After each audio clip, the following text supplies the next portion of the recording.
Um, Good afternoon, everyone. Welcome. I am so pleased to see you here. This is like 2019 style, except for the people online. It's great to see you as well. Um, I am Lois Brooks. I am the Vice Provost for Information Technology and Chief Information Officer of the university.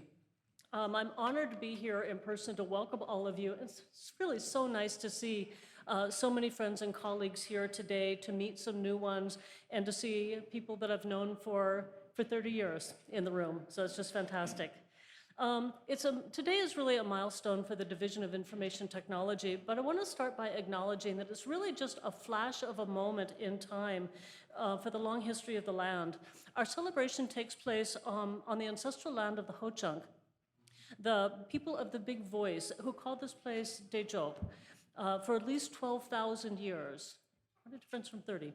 In an 1832 treaty, the Ho-Chunk were forced to cede this territory, and decades of ethnic cleansing followed when both federal and state governments forcibly but unsuccessfully, thankfully, sought to remove the Ho-Chunk from the state of Wisconsin. Acknowledging what could be painful or discomforting truths about part of our history can also help us to know ourselves better and know how to do better in the future.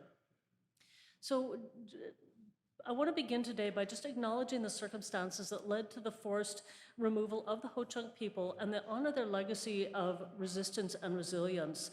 The history of colonization informs our work and our vision for a collaborative future. We recognize and respect the inherent sovereignty of the Ho-Chunk Nation and of the other 11 First Nations within the boundaries of the state of Wisconsin. We understand and strive to ensure that our relationships and our work with sovereign nations are compatible with our community needs, and by building and strengthening these relationships is paramount for our continued goal of fulfilling our institution's mission of fulfilling the Wisconsin idea of teaching, of research, and of community engagement. And I also just want to acknowledge our own Information Technology Academy, who has built and developed a positive relationship with the people of the Ho-Chunk Nation, the Oneida Nation, and the Lac du Flambeau Nations band of the Lake Superior Chippewa. So acknowledge those in our community who are actively working to build positive relationships.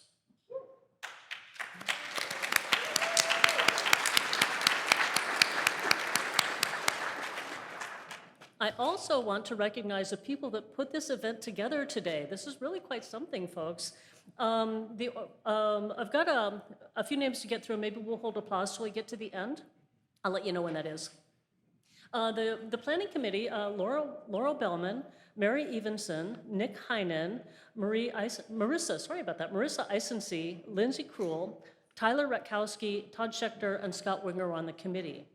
We also have historical researchers that have been working with us over the past year or so, developing a timeline in history for the division: Sydney Anderson, Evie Erickson, and Hiva Huck. And then finally, our archivists, Katie Nash, Tori Rees, and staff from the reference desk. So join me in thanking everyone for putting this together.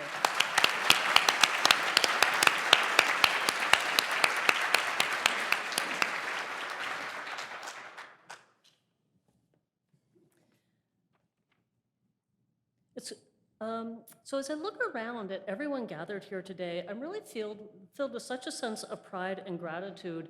And you'll get to talk with Bruce Maas and Tad Pinkerton in a little bit, but I really want to just acknowledge Tad for starting this out 30 years ago.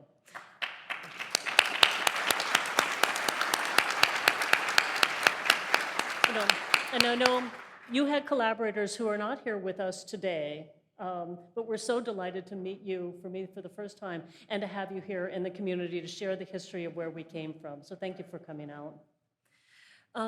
So every one of you, though, each of you has played a role in shaping what we do and creating the organization that we are today, and that we have been all along. People who care about the well-being of our students and faculty, people who do really fantastic IT work, and people who help the university prosper and thrive and fulfill its mission. Over the last 3 decades, DoIT has been a central part of the University of Wisconsin's mission to educate our students, to do scholarship and discovery, and to influence people's lives well beyond the classroom. The 3 units that came together in 1994, administrative data processing, Madison Academic Computing Center, and Telecommunications. And I just want to pause. If you're comfortable and you were here in 1994 as part of these former groups, would you like to be recognized? Yeah.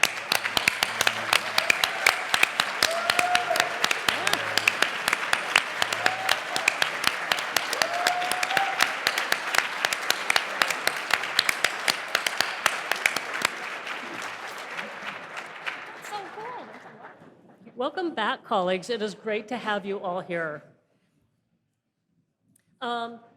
So what have we done in 30 years? I can't name it all here. We have done so much. We launched the first computer labs for the university. We created the help desk.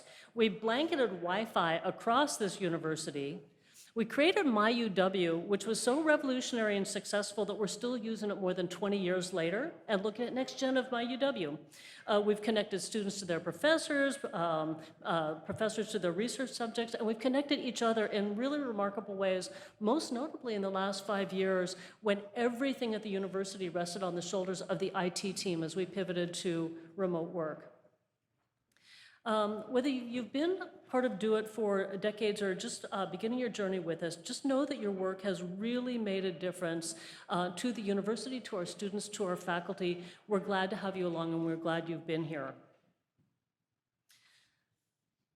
So, does anybody know, this is a question, by the way, anybody who's peeked at their phone during the meeting, say thank you to a network engineer because they enable the work that allows you to do that.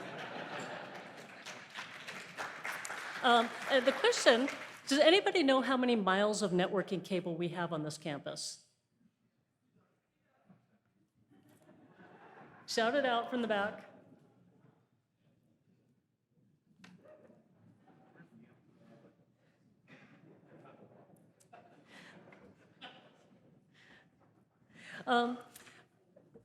It's been a remarkable 30 years, and we're just getting started, folks. From those of you who meet with me regularly know that I often end meetings with gratitude. And this is the end of the meeting, but it's the end of my time at this particular mic. So I'll just give true gratitude for being in your company, for being able to work with people of your caliber at a university that does so much good for the state of Wisconsin and for the world. It is absolutely an honor and a privilege to be here with you, and I'm grateful every day that I work at this university. So let me move on to introduce panelists. Bruce Maas, many of you know. Bruce was the CIO here from 2011 to 2017. Dr. Tad Pinkerton, computer science professor from 1969 to 2000. He helped found DoIT and served in leadership roles from 1991 to 2000. And Corissa Runde will lead our discussion. Corissa is an editor and a writer with our communication team and a former reporter for the Milwaukee Journal-Sentinel. Thank you.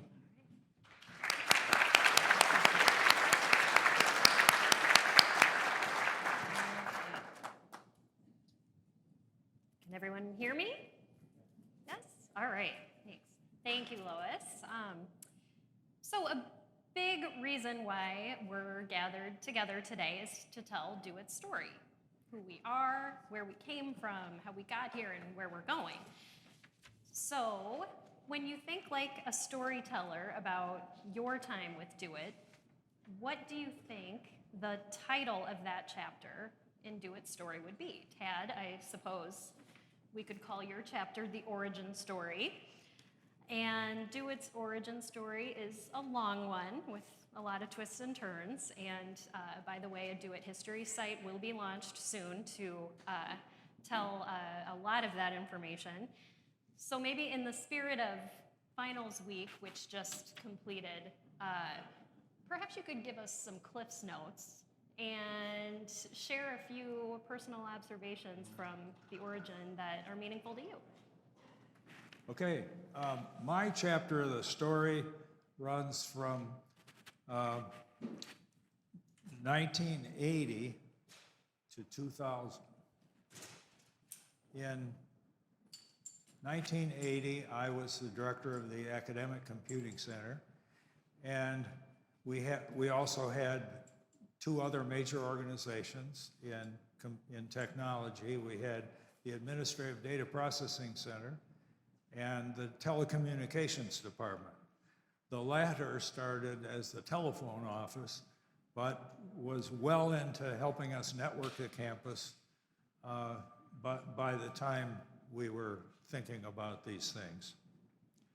So the chancellor in 1980 asked me if I would take a leave of absence from my computing center directorship and come up to the chancellor's office in a staff position. He was hearing complaints from all over the university about this or that in computing, and he felt too much was coming to the chancellor's office.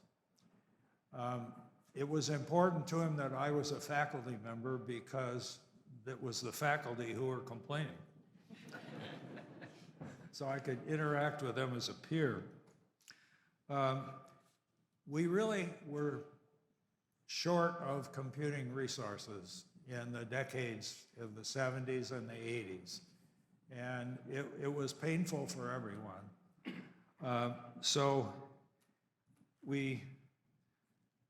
I first of all, when I went up there, I spent time working on lots of special projects that had to be dealt with immediately. They were kind of little things like replacing manual walk and sign up registration for courses with a dial-up to a answering system and voice response system for just 40,000 students every 6 months. So we worked on things like that, and by 1982, it looked like we should really get busy and try to get technology more organized.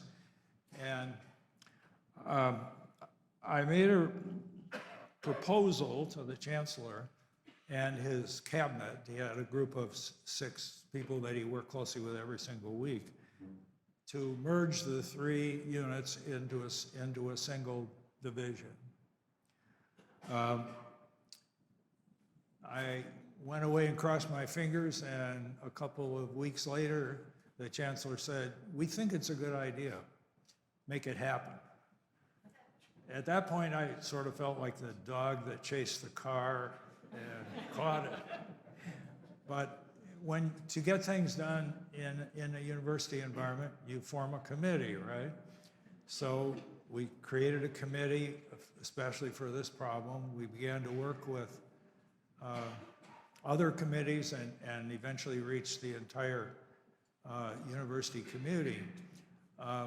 Because computing resources were short, we found that almost everyone we talked to felt that if we put all our computing resources in one pot, they would not get their share of it. That they would lose capacity. So we had to work through that, and fortunately, technology improved, and people began to relax a little over that next 8 years. So by 1990, we were able to merge the budgets of the 3 units, and the regents approved a designation of Division of Information Technology. We didn't know at the time that there was going to be a private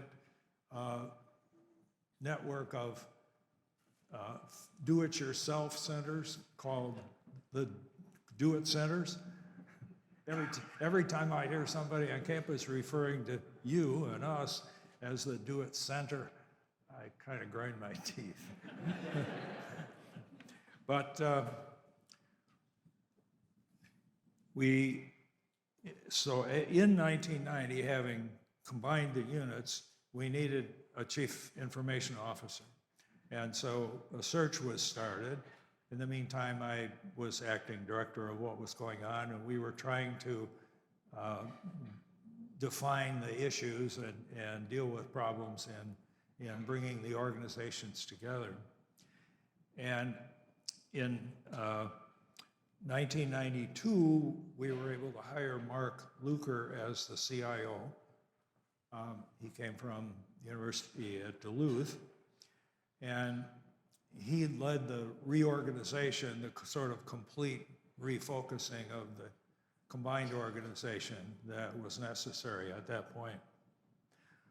Unfortunately, Mark was stolen by the National Science Foundation in 1997, and so we needed another search for a CIO. And that took over the next 3 years while I again kept the store organized. And in the beginning of 2000, Annie Stunden was hired as the second CIO. And 2000 was the year I reached 31 years on the faculty, and so I retired. So, Bruce, if Tad's chapter is the origin story, what would you call your chapter with DoIT? So I would call my chapter the scale chapter.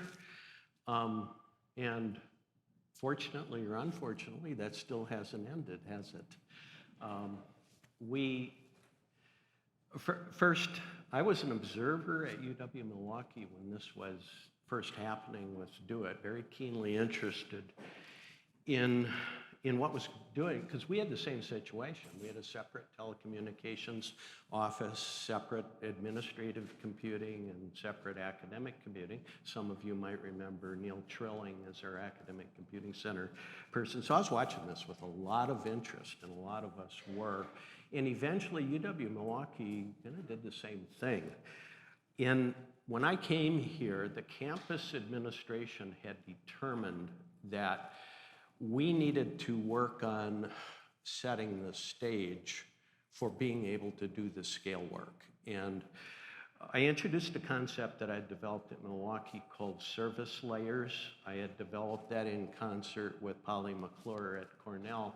And it was just a way of describing, it was a pyramid, right? And at the bottom, you've got your network and you've got your infrastructure. And near the top, you've got your specific applications that are created by schools and colleges and others. And so we called it service layers. And one of the things that did is gave us a vehicle for talking to deans and distributed IT leaders and about the fact that we weren't saying they were wrong.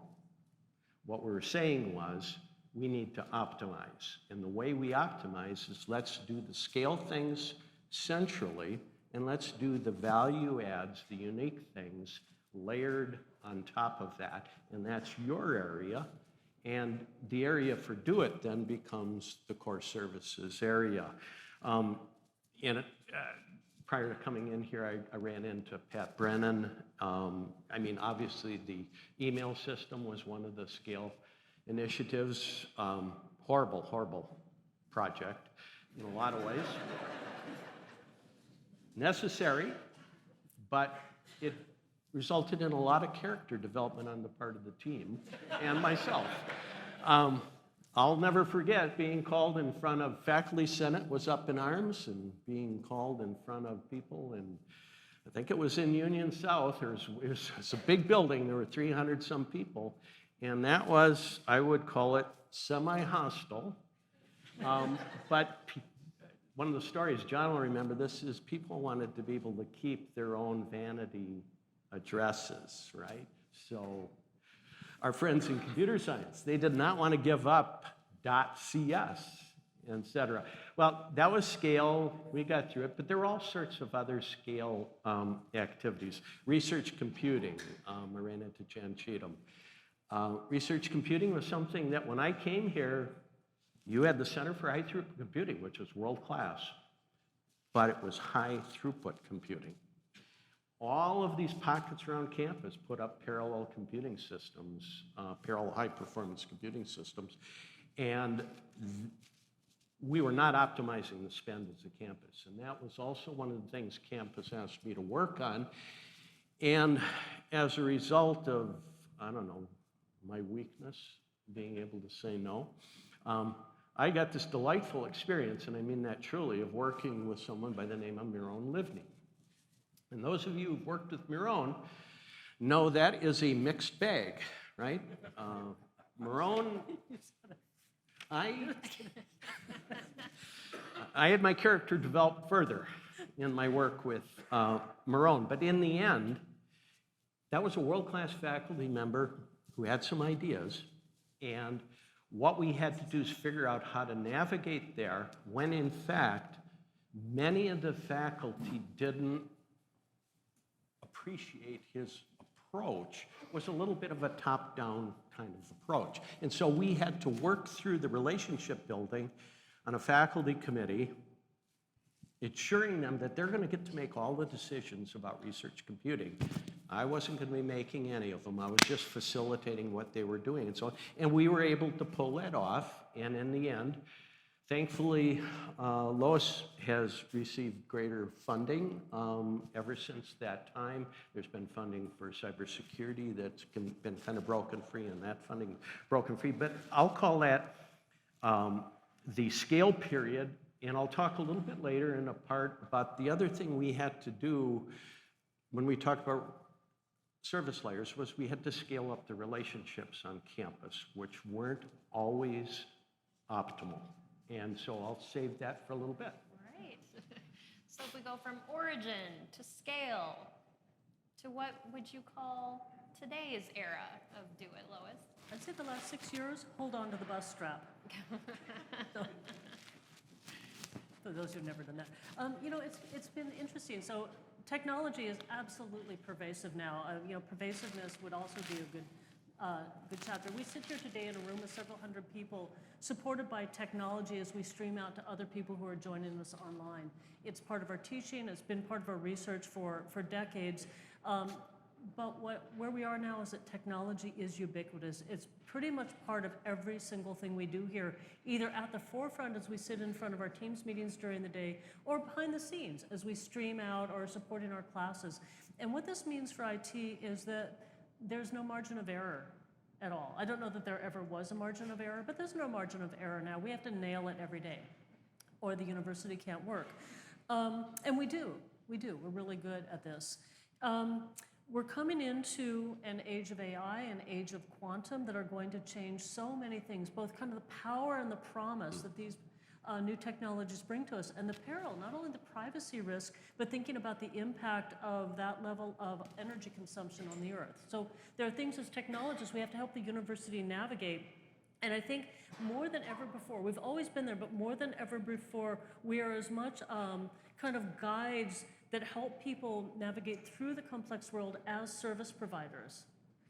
I also just want to mention, you know, that one of the things that's changed is we all went remote for a year and a half, and the vast majority of the technologists in the division of IT work remote or hybrid. Fewer than 10% are fully in person, and we're never going back. We're never going back. And we've really figured it out and figured out how to be vibrant together in person, vibrant together online, to build relationships, to onboard people, to stay connected. And I think now people want it all. They want to connect with other people. They want to work with great people. And they don't want to drive in the snow. And we can do all of the above. So, you know, I think we've just seen so much of a change in the world over the past few years. And looking forward for what's coming in the next 6 months to the next year is that scale is just accelerating. It's just blowing past us at this point. Comms team colleagues, I'm hearing a new slogan from Lois, nail it every day. Could you write that down for future reference?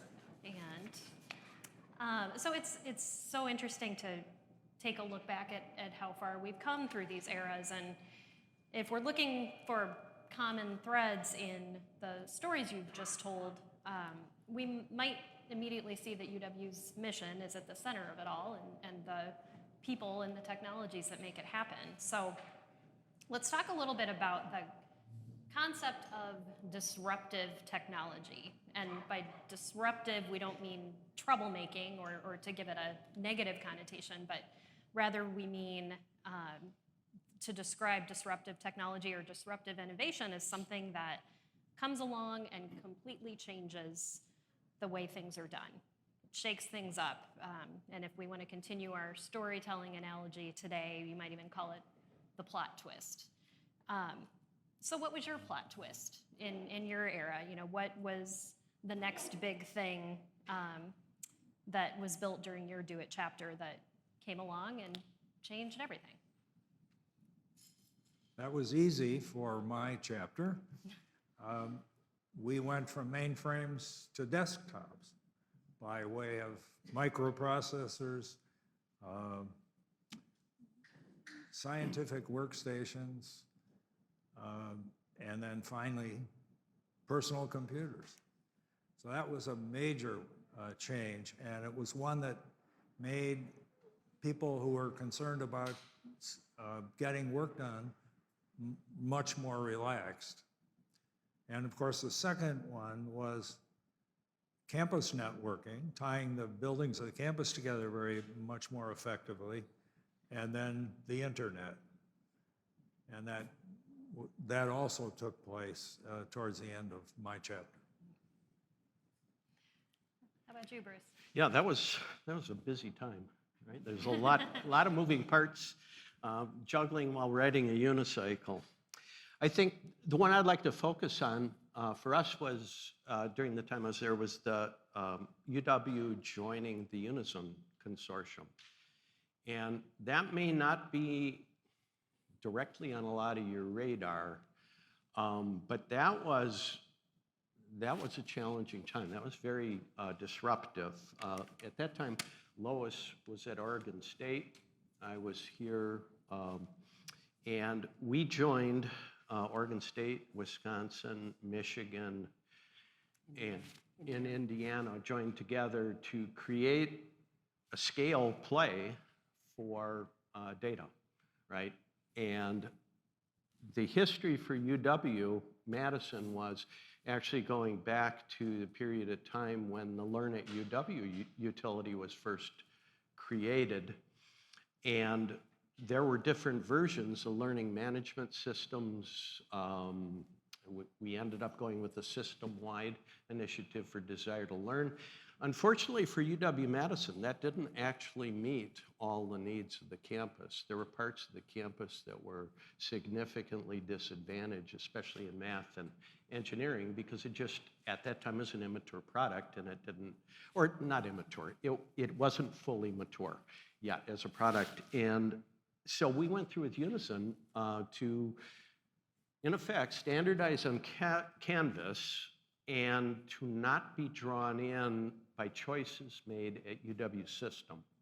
And if you think about this, I got in a fair amount of trouble periodically over this thing, not least of which was the time, and I've never really told this story in a public setting before, but I worked with someone by the name of Sashi Pillay, who was the CIO for the UW system, and planted in his ear that, you know, the rest of the system needs UW-Madison to innovate. They need us. This has always been the role.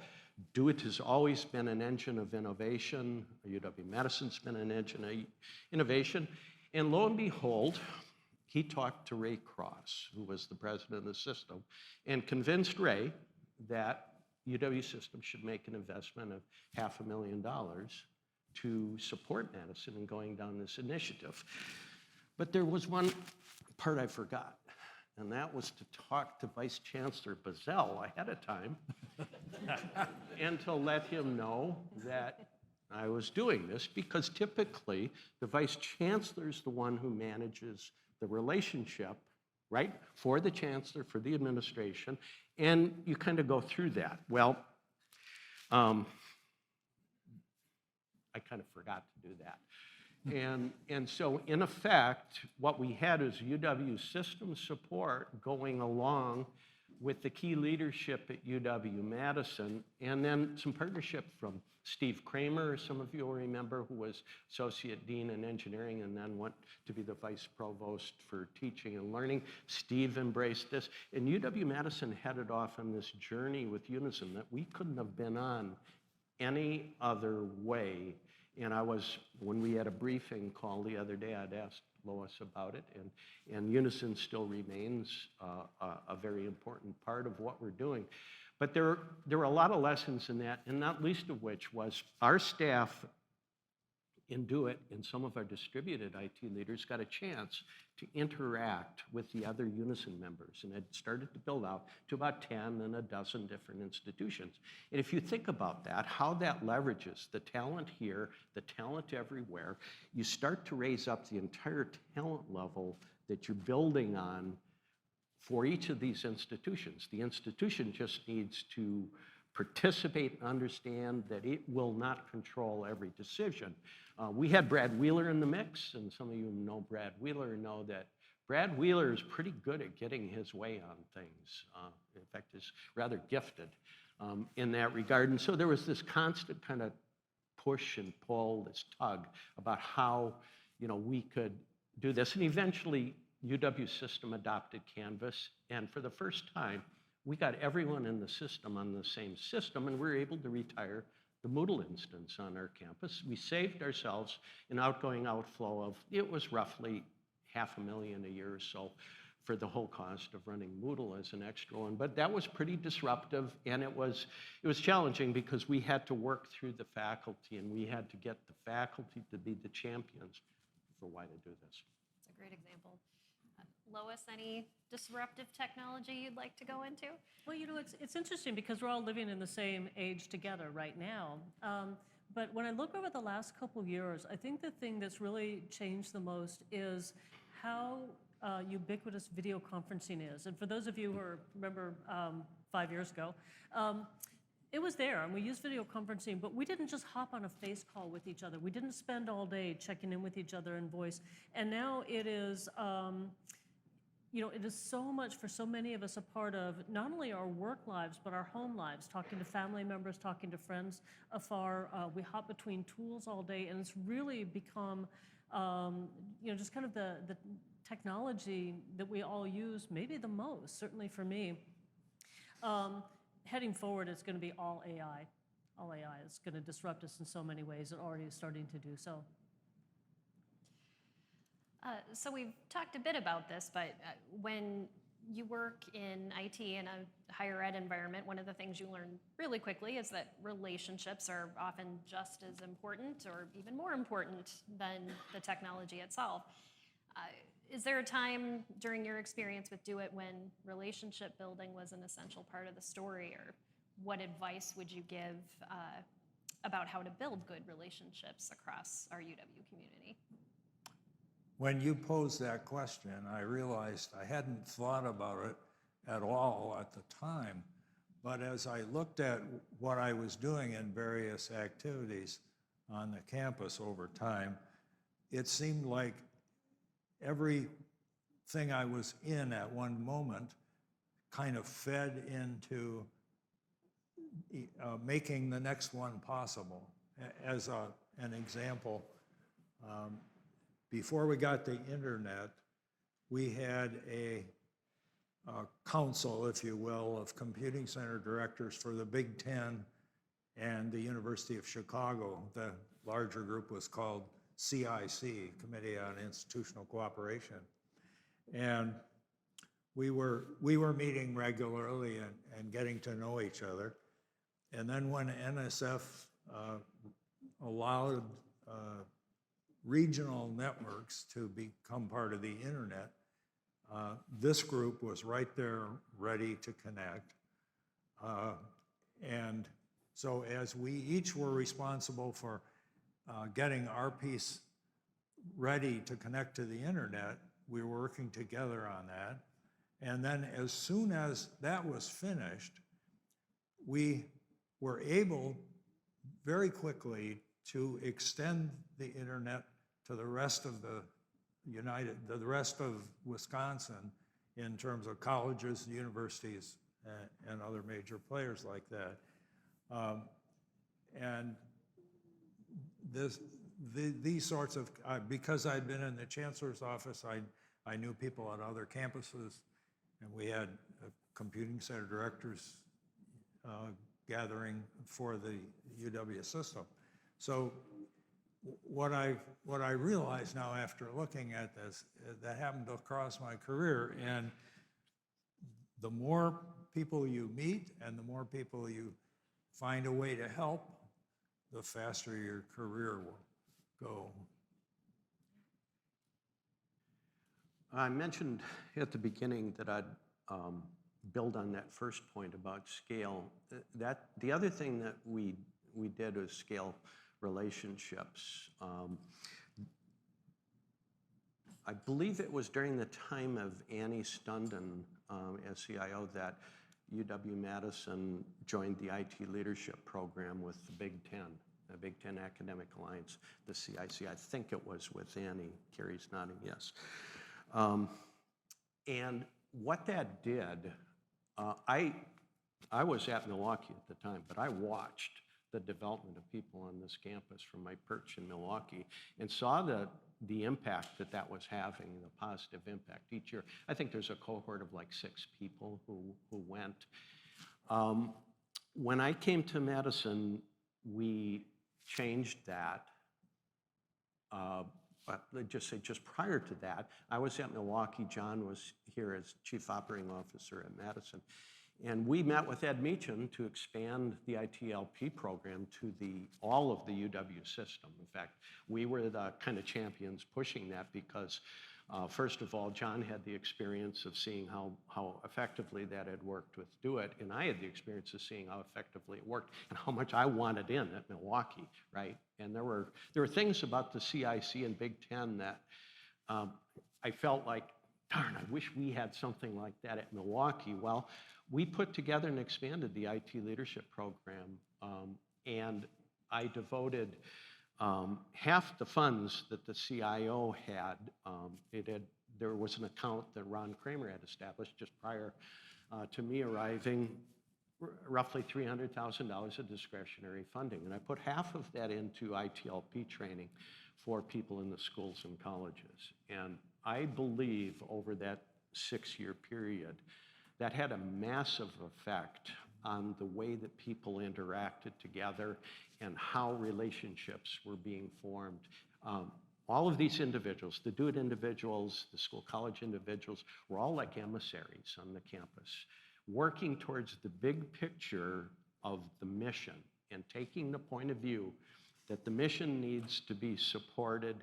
How we do that really does matter, and we've got to work together to be able to do it. So we scaled the mission, and we scaled up to be able to support the mission, and the importance of that can be seen now in part because UW system has gone in the direction of trying to deploy core services, mostly through UW-Madison, for the rest of the UW system. In order to do that, you have to develop trust, and you needed people at each of the campuses to be engaging in the ITLP. And so a lot of those things, you don't see much progress for a while, but scaling the relationship building in the UW system, and I'd welcome anyone at the end, if we have time for comments, talk about what impact that may have had on you as an individual. Because I think it was really important, and I want to give a lot of kudos to Annie and Carrie, leadership team that was in place at the time that did that, and kind of set the example that we need to pool with others to be able to build up our leadership capacity. Lois, what are your thoughts on relationships? Yeah, I was going to go a little bit of a different direction, but I'll just say that there's relationships it's how we get everything done here. The entire academy, not just this university, runs on personal relationship.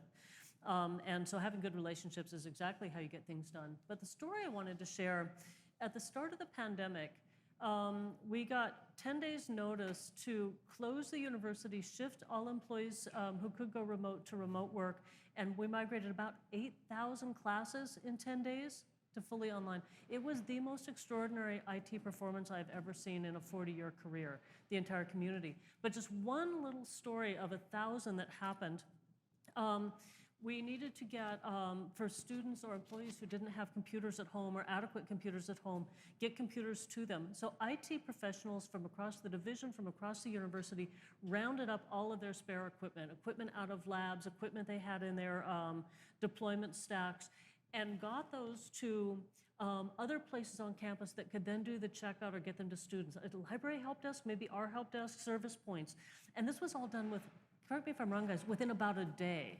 And so it was, 100 people from across the university who knew each other, stepping in, leaning into each other, and coordinating this incredibly complex activity.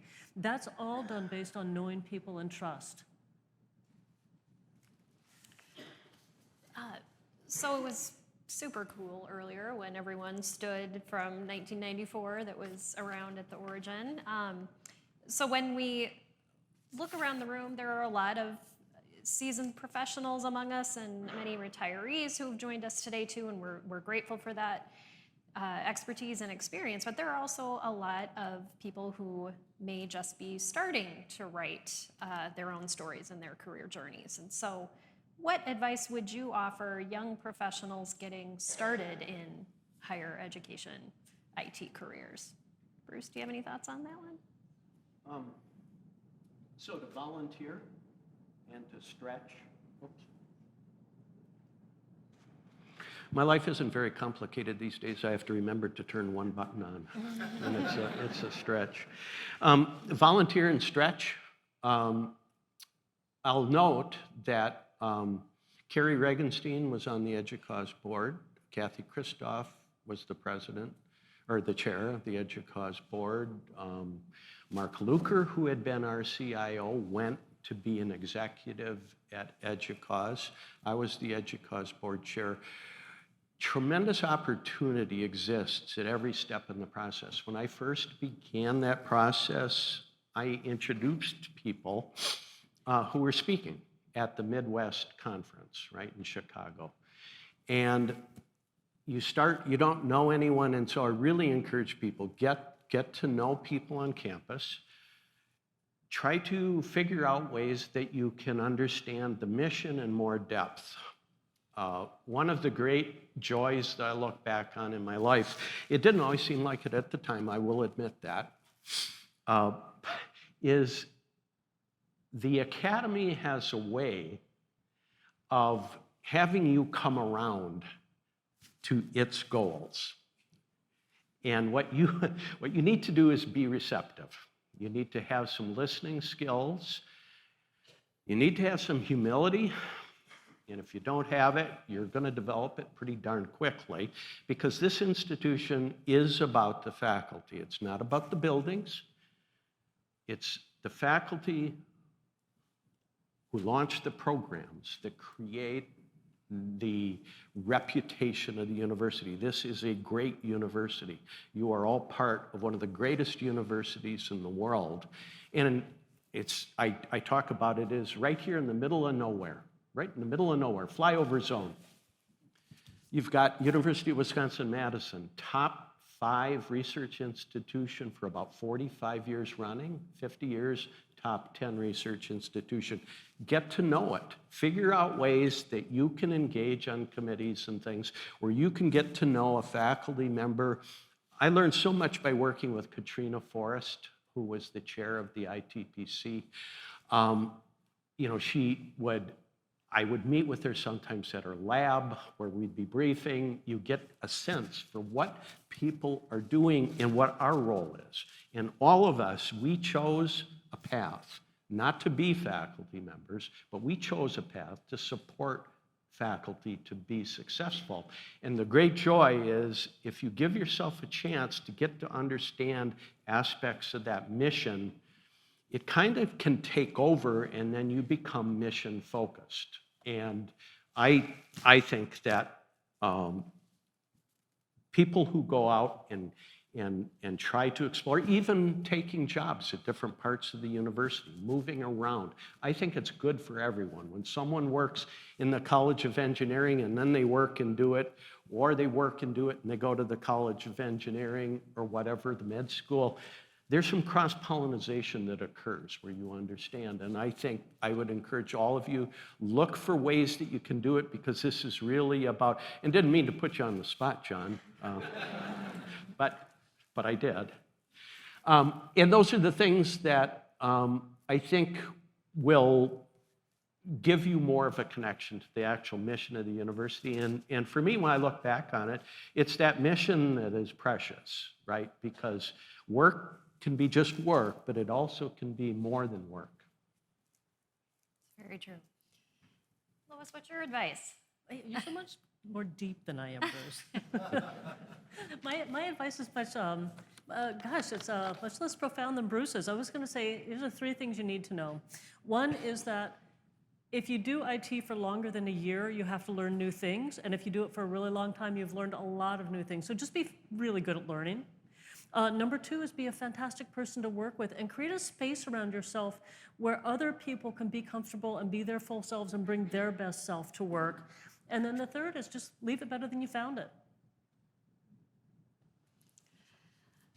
So let's go back to our storytelling theme. You know, all good stories leave us wanting more and curious about what's going to happen next. So if you were writing a choose your own adventure story about DoIT's next chapter, what's your best guess for predicting what's on the horizon for IT and higher ed? And where might the story go from here? This dinosaur will pass.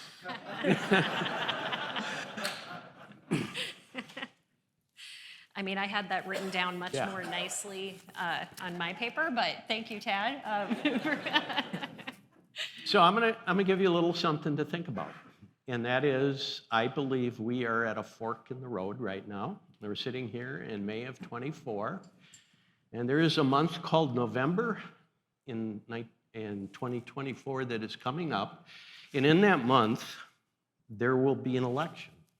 And that election will have consequences for higher education in a very, very significant way.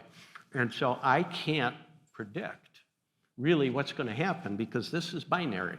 What's going to happen is binary. There is either going to be a decision made in the country that disinvests in education. Has anyone heard of a concept called the 4 corners of deceit? Anyone heard that? Oh, I'm gonna give you a new one then. The 4 corners of deceit was created by Rush Limbaugh in 2010. And in it, he names the 4 enemies of our country: academia, science, the media, and government. Those are the enemies of the people. And I'm not going to get into a political discussion about this. I'm just going to say there is a binary choice in front of us with a perspective that academia and science are considered to be enemies of the people versus not. And being an optimist, I am going to say that the fork that's going to be there for us, I would hope, would be the one that embraces education again. That we've gone through this period of time where we've kind of struggled as a country. We've been polarized. I have a polarized family. A lot of you have polarized families. It's not fun, or there's nothing good about it at all. But I think that depending on how this turns out, we may be able to turn the corner, because I think people have seen that in order to be competitive as a country and to be safe as a country, we have to continue to invest in science, and we have to continue to invest in research. And we're right there at the fulcrum. We are right there. And I would say embrace this moment, engage to the level that you think that you need to engage in order to have your voice heard. I did tell Lois I wasn't going to make her nervous and say things that she's not allowed to say, because when you're in an official role, there are some expectations. There are no expectations for me, folks. However, I like and respect Lois, and I'm going to leave it at that part. Anyone wants a side conversation? I'm primed, ready to go. But you have an opportunity here, and I truly believe this is going to be one of the most exciting chapters in our country, that we are going to get through this difficult time because the United States always has. We've had different intervals of history in our country, and even when it seems darkest, we self-correct. And you're going to be in this great renaissance period in which the United States, I believe, is going to go through a renaissance. Call me a fool, call me overly optimistic, but this is the future that I see coming up. But we all have to engage as citizens in order to have our input into where things stand. So get with it and do good work, because you're going to become even more important. Either scenario, you become even more important in the future. Bruce, I signed up to be a moderator and not a bouncer today, so I appreciate that you left it where you did, but your points are well taken. Lois, any thoughts on? You always have to follow Bruce, and it's like I can't follow Bruce.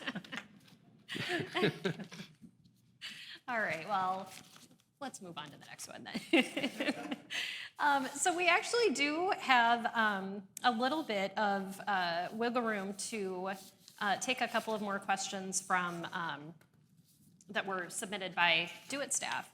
And so this is kind of bonus question territory, a little bit more off the cuff than some of our more prepared questions. So I'd like to ask you to think for a moment about days during your DoIT tenure that just made you smile when you look back on them. You know, what or who made those special days so memorable, and what types of things were you working on? Anyone want to jump in on that one?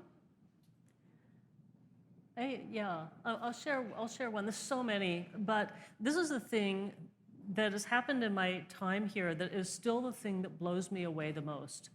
And it's actually not an IT story at all. It's a human innovation story, and that is, we run the university's printing service where they print, course packs and brochures and those kinds of things. At the start of the pandemic, sheer ingenuity of Jeff Larson and his team who run the press pivoted and began using our printing presses to create personal protective equipment, face shields for hospitals before they were available on the market. Our printing press undoubtedly saved thousands of lives of people. They put out several 100,000 head and face shields before the hospital could get them any other way. I am still absolutely in awe of this team for the quality of that idea and how well they executed.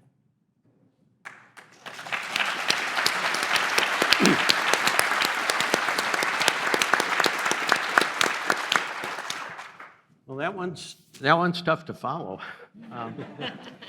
My reflection is a little more humble. I noticed sitting in front of me is someone who had taken the time. When I first came to UW-Madison, we all have different levels of experience, and I didn't have any experience with network engineering. And there was a person who took the time to come in. It was set up. Perry Brunelli set it up. And where Paul would come in and teach me about concepts of network. What is this layer 2 stuff? What does that mean, et cetera? Well, throughout my career, there were a lot of people who did that, who took the time, who were there. I even think back to the time when I was at UW-Milwaukee and the people reached out to me. Like, I'd worked with Kathy Christoff when we were trying to get the .edu utility at UW-Milwaukee moved over to Learn at UW. Had a lot of conversations with Jack Dewey when we were doing the PeopleSoft implementation. There just are an awful lot of you who have made major contributions, some to helping me, some to helping others, but always in doing that to the mission. And what I want to say is a thank you to every single one of you, because I've never been around a group that is more committed to the mission. That is, for me, that's the coin of the realm, right? It's hard to talk about without getting emotional about it. More generous with their time. Yeah. And it's, so I want to thank each and every one of you who have taken a moment, who I've either talked to or who have helped me along the way. Anand is a person who I had interactions with, both Madison and System. Thank you all for your patience And thank you, more importantly, for your commitment to the mission, because the mission is noble, the mission is important, and it will give you fuel for all of your career if you let it, if you let service to the mission. Because all the other things, little petty things that I would go home complain to my wife about, et cetera, she's tired of hearing about, all those things, they disappear. But the mission is always going to be there. So I want to thank each and every one of you for being who you are and for being an organization that has nobly served the mission of the University of Wisconsin-Madison.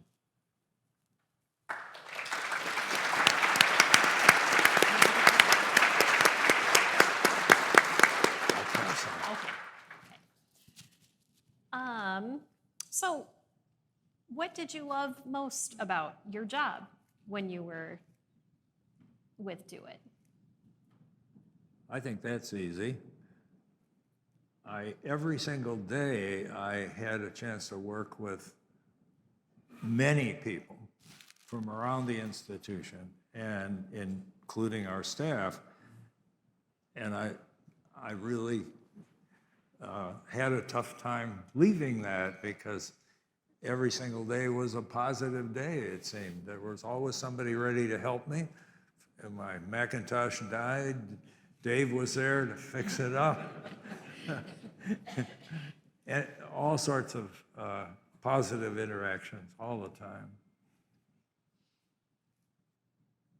Well, for me, it's the people, right? It's the people. I mean, I don't know any other way around that. I mean, it's a source of consternation. It's joy.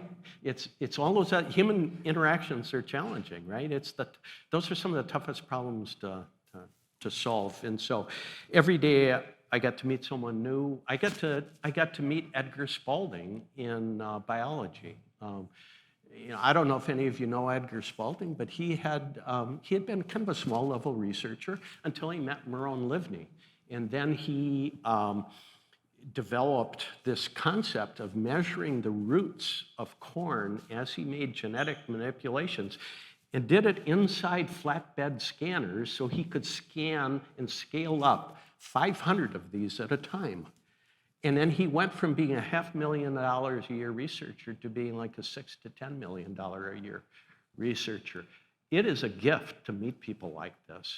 And again, I'd encourage you, try to find those little nuggets out on the campus where you can get to know someone and you can see that some of these myths about faculty are nothing more than myths. These are really hardworking, dedicated, committed people.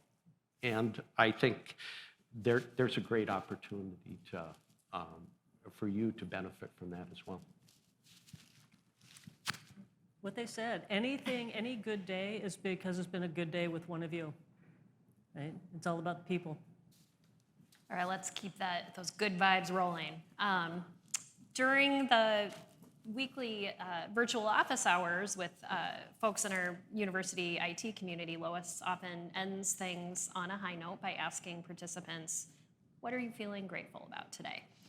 So as we wrap up our panel, let's talk a bit about gratitude. Tell us about something that is lifting you up today. Bruce, can we start with you? I'm grateful for this community. I didn't want what you delivered to me, but I needed it, and that was humility, right?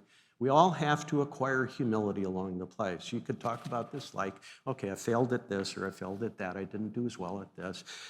Constantly getting feedback so that you can improve and you can become better. This community's really good at that. And you've heard the word or the phrase, the gift of feedback. I use that with my wife all the time. She's tired of hearing it. But feedback is a gift, and it helps us to self-correct before you get too far out on something.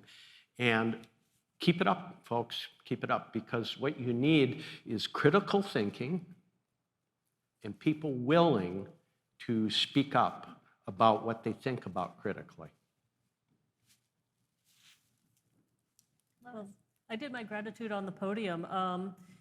I am really, really grateful just to work here, to work at a university of this caliber, to work with all of you, with those online and those who aren't with us in the physical or virtual room. I think many people know that that I split my time. I live sometimes in Madison and sometimes in California, where I'm close to my family, and it's just absolutely remarkable to be able to be in a place where I can do a job I love, living next to my family a few thousand miles away, and do both. It's kind of this extraordinary opportunity that I'm so grateful for every day. Well, Tad, it feels appropriate to let you have the last word since you started this whole thing, so. I live in Madison, so I regularly run into people associated with the university, many of them whom I don't know.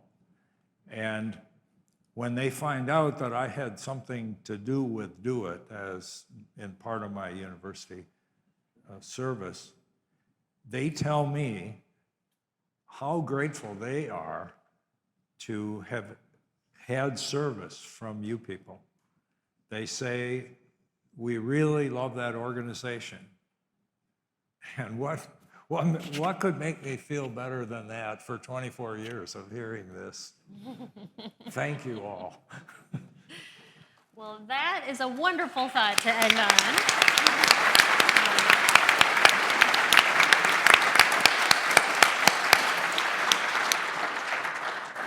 A big thank you to our panelists, Tad, Bruce, and Lois. Thank you for sharing your perspectives, and most especially, thank you for playing the leading roles that you each have played in DoIT's story. And let's not turn the applause sign off just yet. Let's give one more shout out to the fantastic folks on our 30th anniversary planning committee who worked so hard to make today happen. Would you all stand?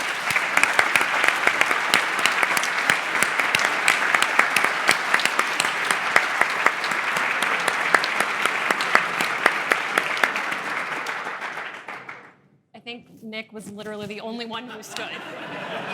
All right. Yes, so let's get this party started. We have light refreshments, and make sure to get a scoop of the custom DoIT anniversary ice cream flavor, Bits and Bites.